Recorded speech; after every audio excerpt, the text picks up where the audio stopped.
Se hablaba de un nuevo pacto social en la República Mexicana porque está destruida toda la cohesión, no solamente entre los estados, entre nuestra misma comunidad, en la sociedad mexicana, sino que ya no tenemos lazos, ya no tenemos puentes que nos unan. Eso me hace reflexionar hoy el puente colgante, que se encuentra en pésimas condiciones, en su mantenimiento, en su infraestructura. Un puente que, ya lo decíamos en un capítulo anterior, representa la historia de Cortázar, Guanajuato, representa la imagen, representa la conexión que tuvo esta ciudad con el resto del estado, con la sociedad mexicana. Un puente que unió no solamente a la gente, sino que también impulsó la economía local.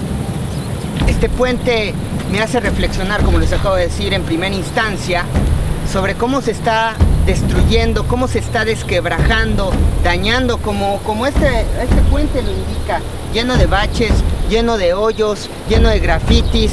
Se ha desquebrajado la cohesión social, no tenemos un nuevo pacto social.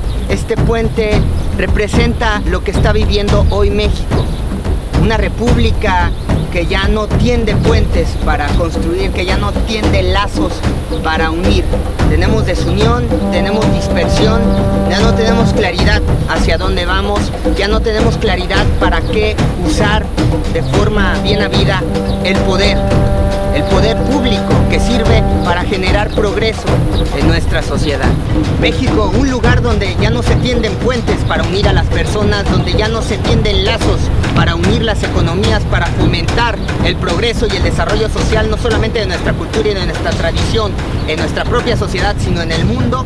Esto es reflejo, el emblema histórico de esta ciudad de Cortázar, Guanajuato. Ya no tenemos los ciudadanos fe en nuestra tierra. ¿Qué es lo que sucede cuando desprecias tus propias raíces mexicanas?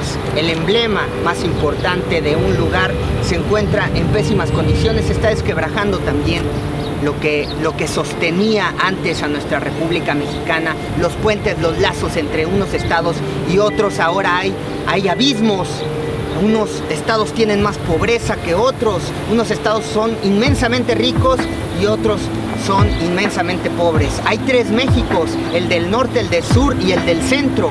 ¿A cuál México tú perteneces y de cuál México tú quieres pertenecer? Esa es la pregunta que nos debemos hacer, y los partidos políticos también tienen que saber qué tipo de oposición quieren ser, qué tipo de instrumento para que los ciudadanos incidan en la agenda pública quieren llegar a ser. Porque si una república se resguarda de sus instituciones para que no importa qué actor político, qué actor ciudadano incida y trabaje en ello, sean tan sólidas que nunca se pueda corromper este factor humano que cambia constantemente. No sabemos, ese es el gran peligro del factor humano, que cambia constantemente, evoluciona constantemente. En algún momento puede ser bueno, al otro momento, al otro instante se puede convertir en un ente maligno, como el cáncer en un organismo. De pronto puede ser un organismo funcional y de pronto se destruye, así, como la nada. Esto representa este puente lleno de grafitis, mal cuidado, mal trabajado, olvidado por la ciudadanía, porque ya no le da la función que debería tener. ¿Por qué?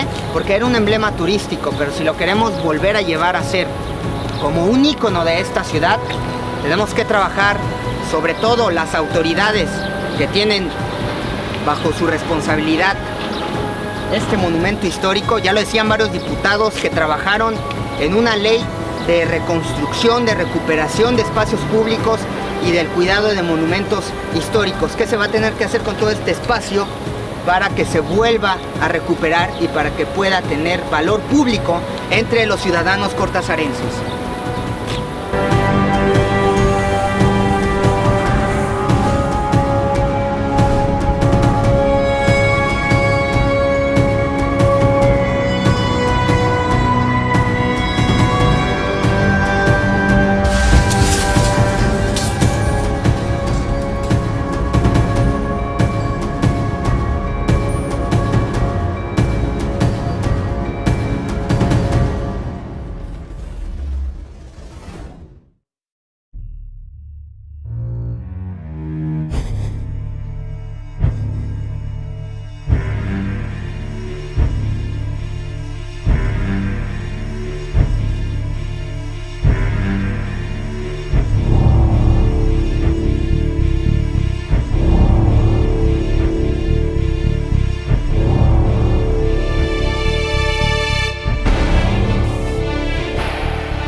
están? Soy el Javier Huerta Sánchez y nos encontramos en el puente colgante de Cortázar, Guanajuato, de la ciudad de Cortázar, Guanajuato. Bienvenidos al capítulo 92 en Uno por Uno en Opinión y Libertad.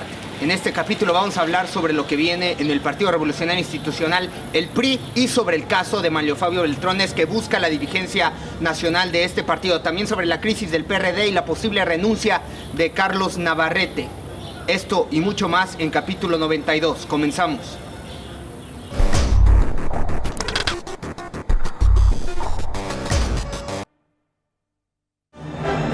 ¿Qué tal? Bienvenidos a Uno por Uno, capítulo 92 en la cuarta temporada en Opinión y Libertad. Mi nombre es Eric Javier Huerta Sánchez y comenzamos con el tema de Manlio Fabio Beltrones y la perspectiva que tiene para dirigir pronto al Partido Revolucionario Institucional, el PRI. Un partido que ya tiene una marca desgastada, es una marca denostada, es una marca desprestigiada y el próximo año hay elecciones en el país. Y por eso tiene que haber un movimiento político de realpolitik en términos simples y naturales para rescatar este partido político donde Manlio Fabio Beltrones se presumía antes o todavía ahora que él pertenece a otro grupo de priistas muy distinto al estilo que tiene el grupo Atlacomulco, del cual emanó Enrique Peña Nieto, y es el grupo que gobierna actualmente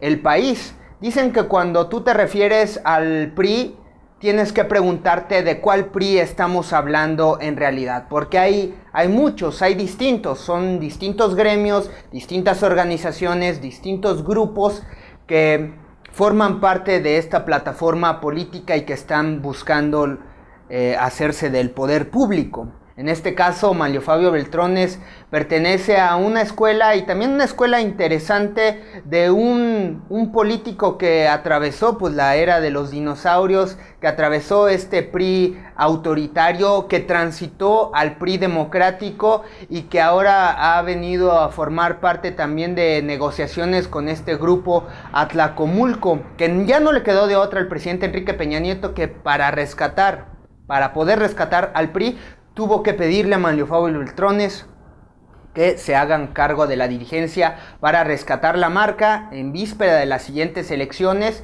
y sobre todo de perfilar al partido nuevamente como una opción viable, como una opción apetitosa, como una opción que sea garante a los ciudadanos de que se pueden hacer bien las cosas. Dice Manlio Fabio Beltrones varias veces en su discurso: queremos que las cosas sucedan, que sucedan buenas cosas. Él dijo que cuando se hizo un lado para darle paso a Enrique Peña Nieto para la candidatura a la presidencia de la República en la pasada elección, fue que él reflexionó para qué se quiere tener el poder público, para qué queremos tener el poder. Y él, obviamente, vislumbrando que Enrique Peña Nieto tenía mucho más favor de la ciudadanía para poderse hacer del poder y que cumplía también con un perfil de ser un buen presidente, pues él se hizo un lado y pasó a ser parte de orden del PRI para gestar las negociaciones, sobre todo en el término de las reformas. Manlio Fabio Beltrones se ha caracterizado por ser un político muy buen negociador. Él fue parte de la creación del Instituto de la Comisión Federal de Electricidad, del IFE. Él fue parte de la construcción de las pues podemos en todas las instituciones que sostienen a la República Mexicana. Entonces, es un gran negociador, pero no sabemos si le va a alcanzar para rescatar la marca del PRI, que hoy está totalmente hundida en una crisis donde la culpa fundamental la tiene el gobierno, y yo pudiera presumir que también el PRI, porque la dirigencia de Camacho Quirós fue terrible, fue pésima. En vez de poner una postura crítica o de tener una comunicación estrecha con el presidente de la República, porque son el partido que está en el poder, más bien se dedicaron a solapar con discursos trillados y muy escuetos algo que era indefendible, ¿no? Y hoy hay una crisis importante en todo el país. Mario Fabio Beltrones quiso ser presidente del PRI ya en otras 2 ocasiones. La primera, desde 1994, le ofrecieron la dirigencia, pero no la aceptó. Y la segunda ocasión buscó dirigir al partido, pero no contó con el apoyo. Ahí le fallaron las negociaciones.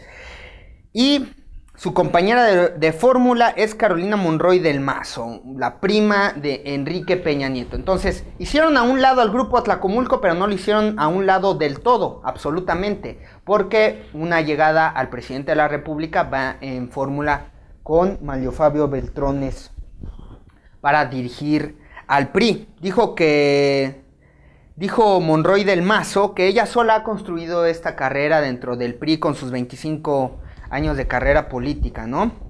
El jueves el PRI emitió su convocatoria para la elección de los titulares a la presidencia y la Secretaría General del Comité Ejecutivo Nacional de este instituto político para el periodo estatuario 2015-2019. Naturalmente, Mario Fabio Beltrones, al ser parte de la dirigencia, al tomar la dirigencia nacional del PRI, sería el candidato natural, porque desgraciadamente no vemos líderes dentro de este partido para que puedan rescatar su prestigio a nivel nacional. Es una marca devaluada absolutamente. Monroy del Mazo, la prima de Enrique Peña Nieto, nació en Atlacomulco al igual que Peña Nieto. Ambos son sobrinos del exgobernador Alfredo del Mazo González.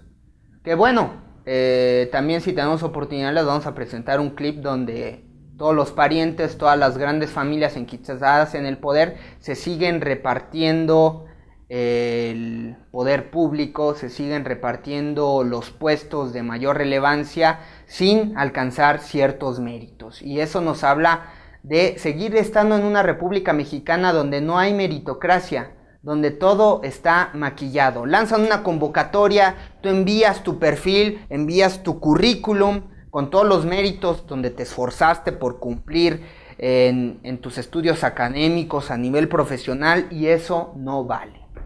Les mandas propuestas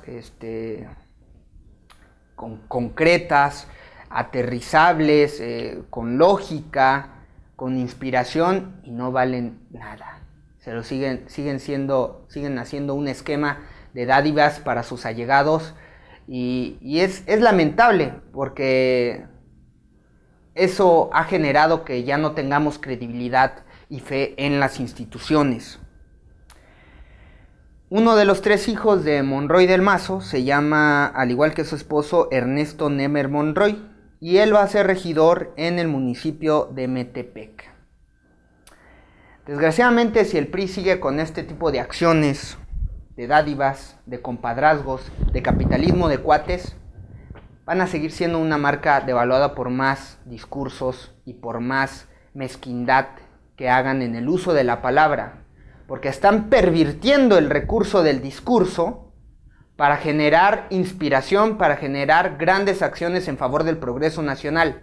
Si pervierten la palabra como el recurso más importante que nos otorgó la naturaleza y nuestra condición humana para construir, para consensuar, para lograr visiones y acuerdos en la construcción de nuestras comunidades, de nuestras tradiciones y de nuestra cultura, no vamos a llegar a ningún lado. Y este partido va a terminar por desaparecer, igual que el Partido Acción Nacional, quien vive una gran crisis y que está a favor y al servicio de los intereses del grupo en el poder, que denominan una reforma anticorrupción y que lo presumen a todas luces, pero no hacen nada con los múltiples escándalos que vienen del poder público, de los representantes y líderes que hoy están gestando una función dentro de las instituciones de la República, en el poder presidencial, en el Ejecutivo Federal. Si no lo hacen ahí, no tienen más que decirle a la comunidad que son parte de la perversión de destruir el recurso del discurso, del uso de la palabra. Vamos a una pausa comercial y regresamos a Uno por Uno.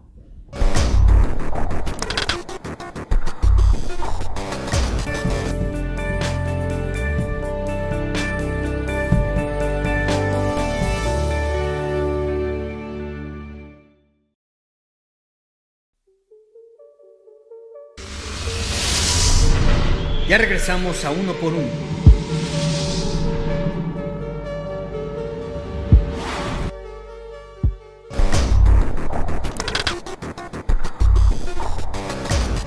Bien, regresamos a Opinión y Libertad. Después del escándalo de la Casa Blanca, vinieron una serie de discursos, otra vez endebles, sin ninguna relevancia, y este gobierno se ha caracterizado por no responder adecuadamente y de forma inmediata ante las crisis que les suscitan.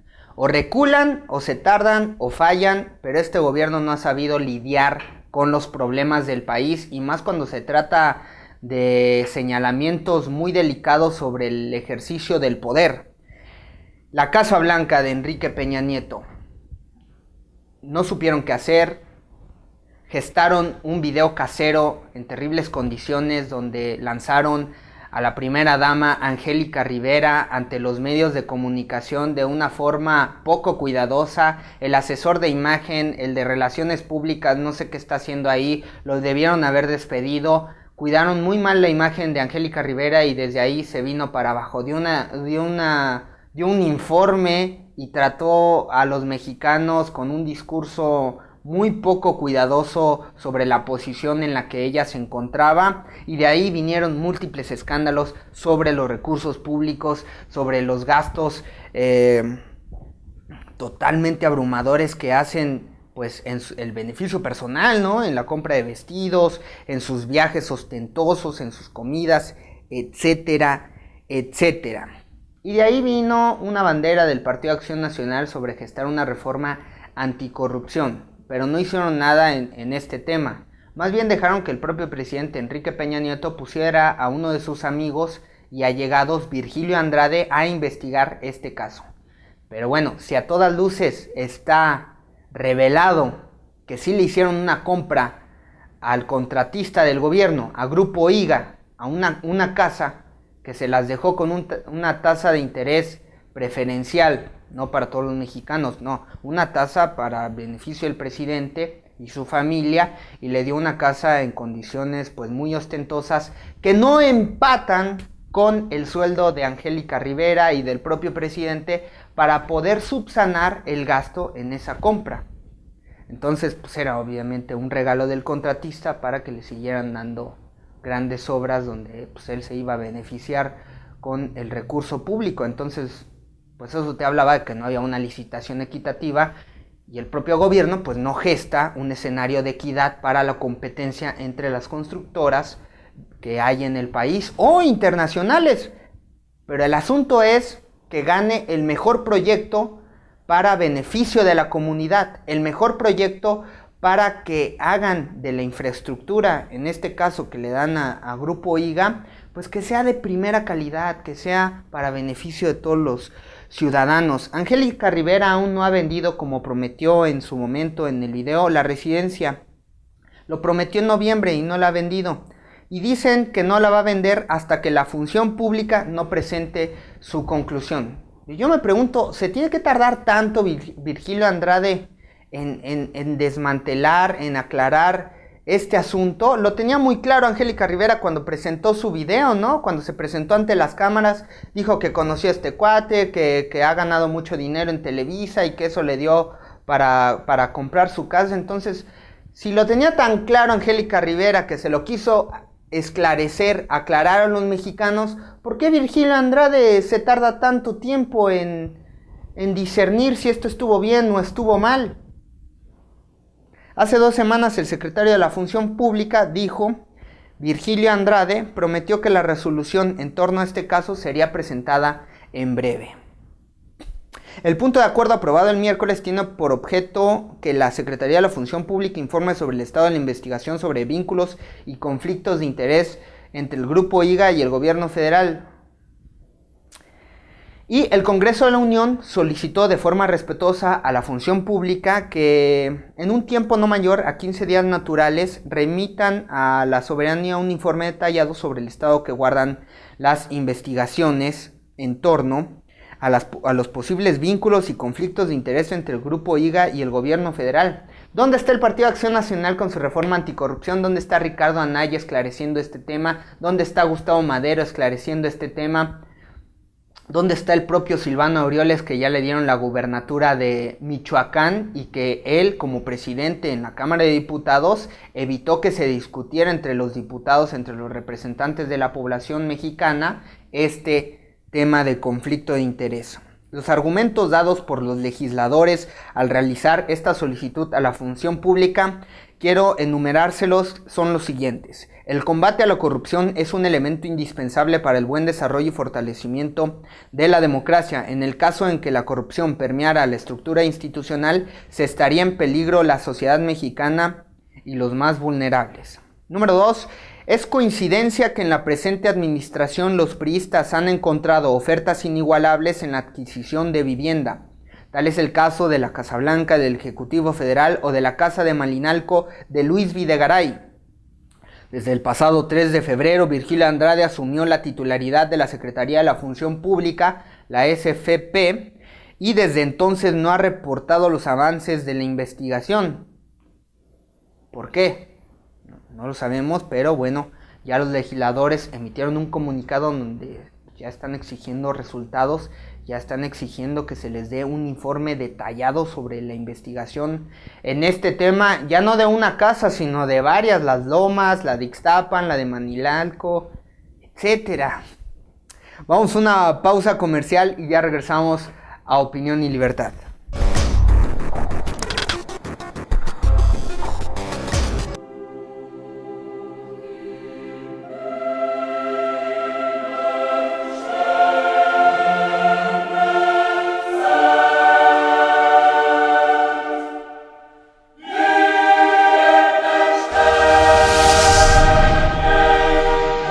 Ya regresamos a Opinión y Libertad.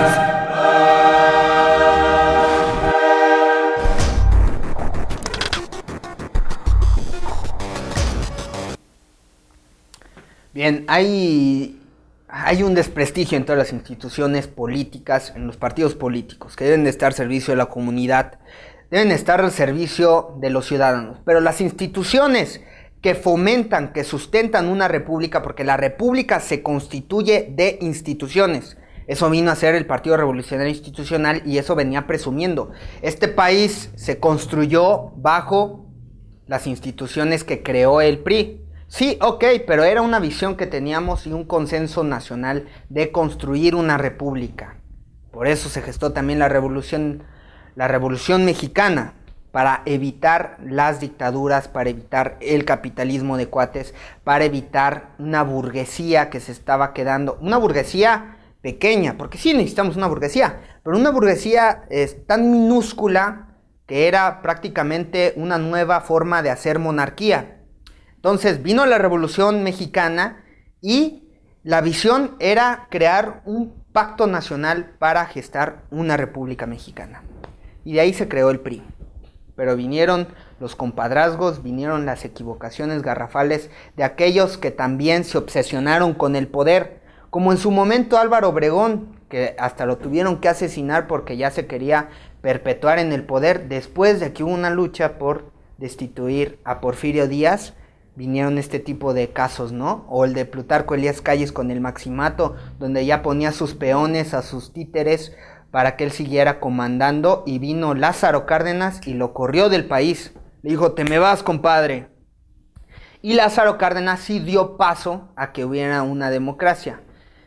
Fue presidente del PRI, fue presidente de la República, y pudo haber tenido muchos errores, pero el cuate también tuvo la visión de que en el momento donde ya era el petróleo parte de las transnacionales, y el país estaba en una terrible crisis económica y social, él vino a ser la parte de la nación.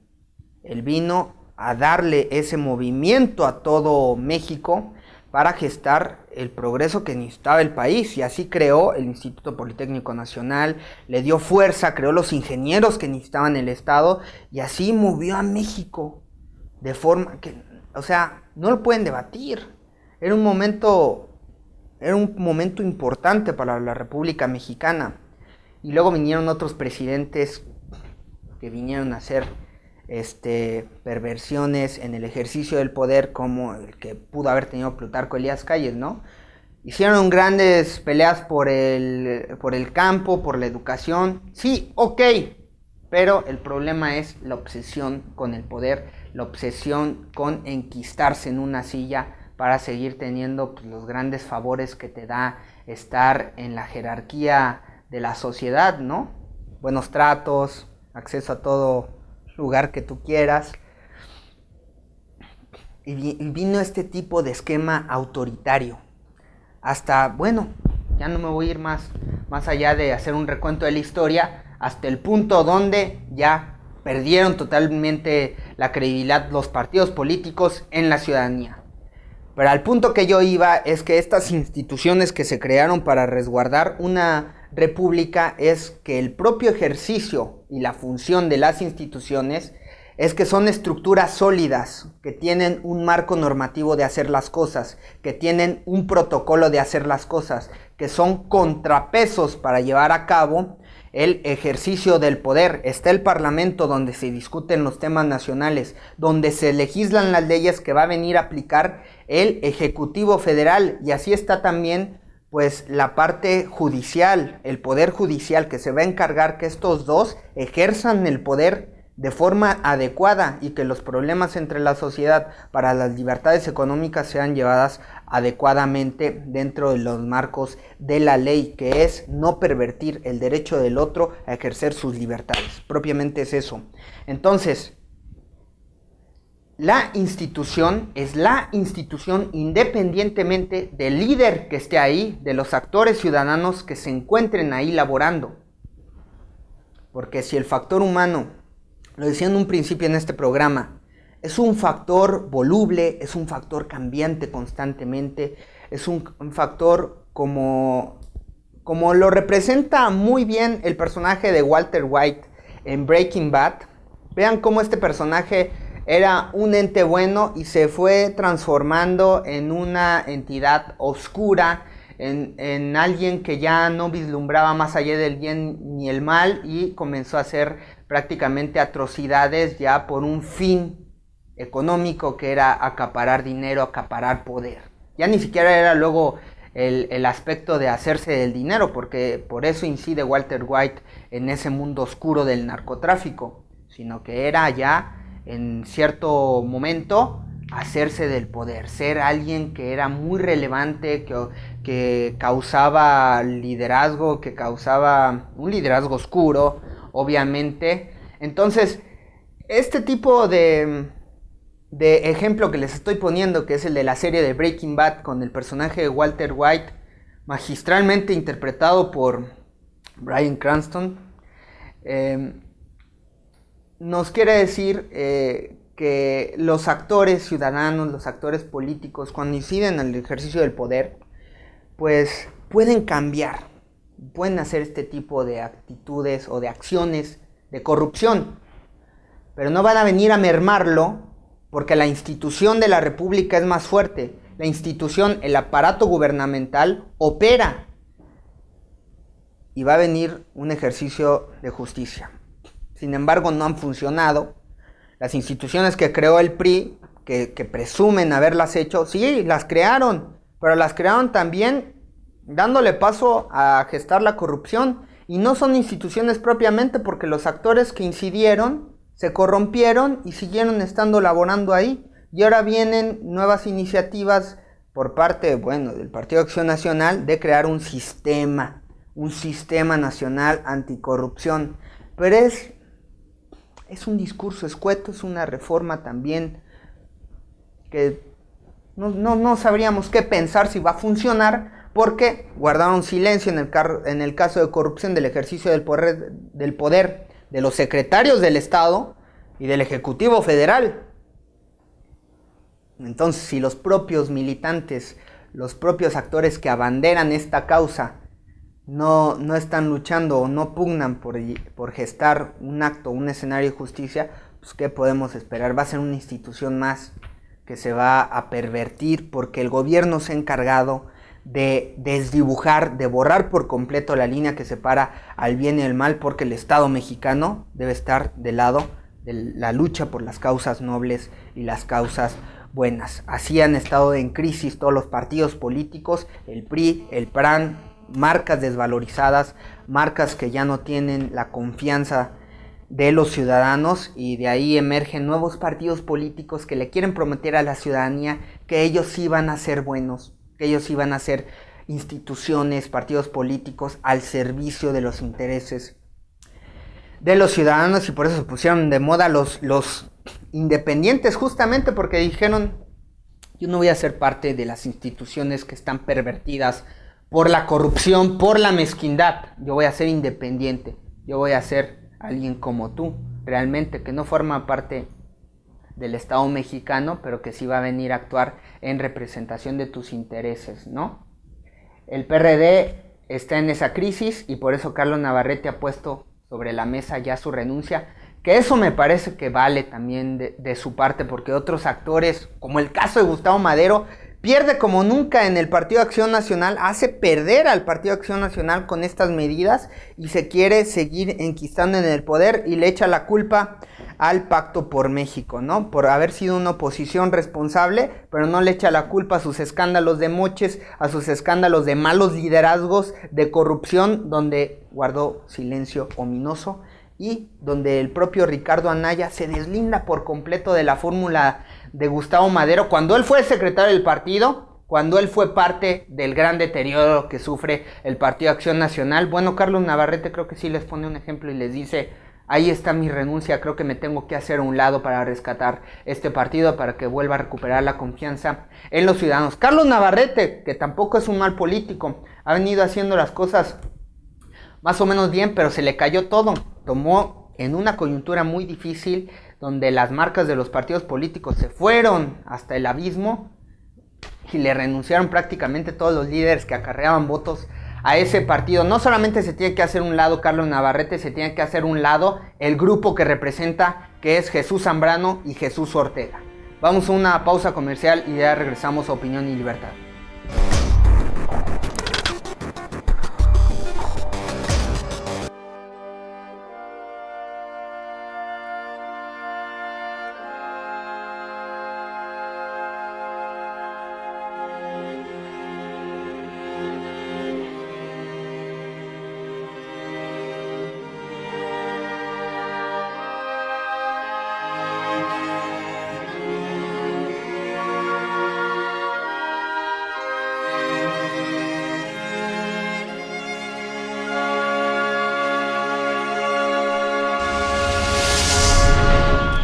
Regresamos a Uno por Uno, Opinión y Libertad, con Eric Javier Huerta Sánchez.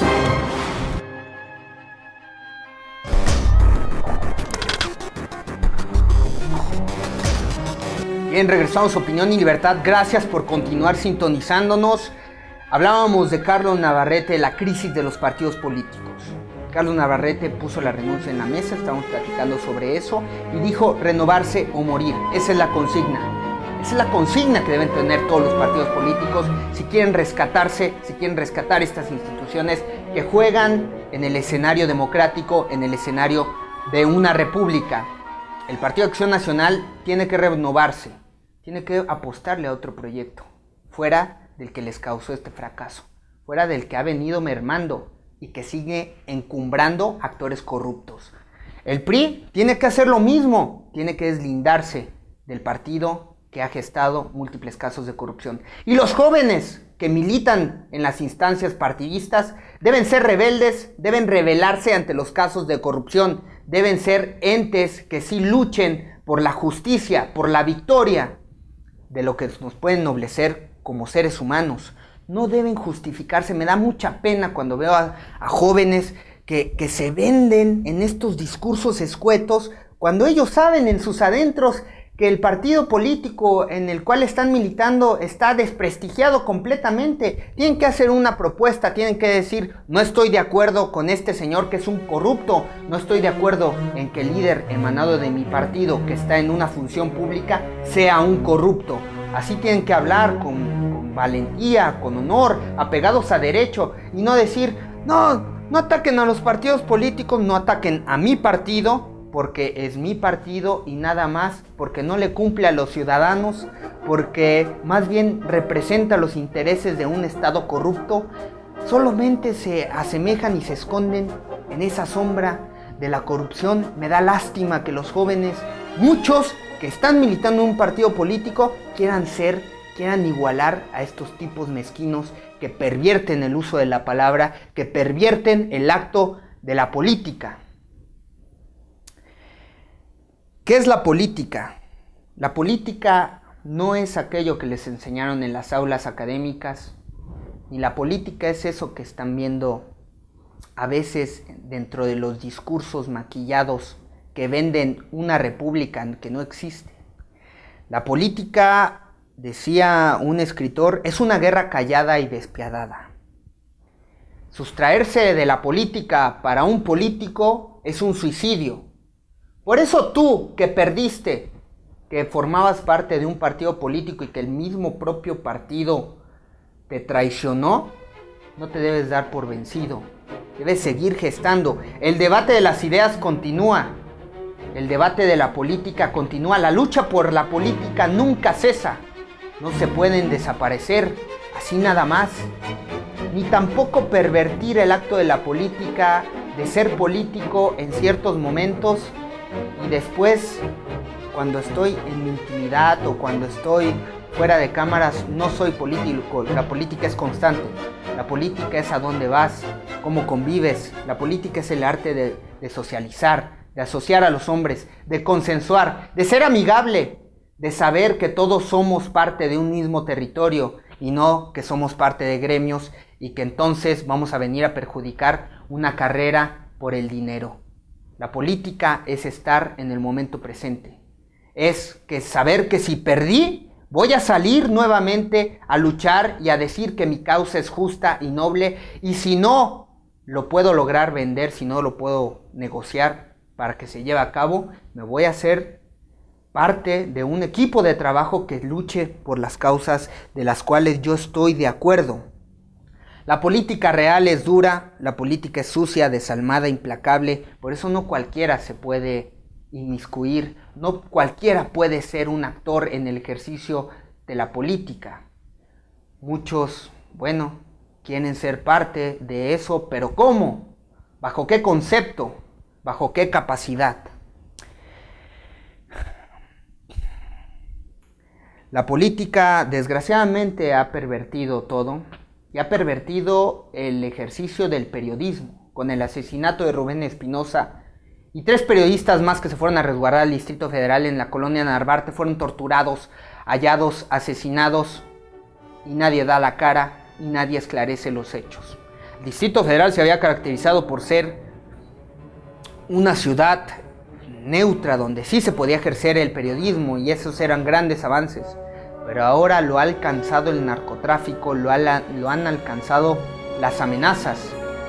¿Tiene la culpa Miguel Ángel Mancera o esto viene a ser parte también de que es vecino de uno de los estados más corruptos y violentos del país, como es el Estado de México, que tiene grandes feminicidios? Violaron a una de las muchachas, la torturaron.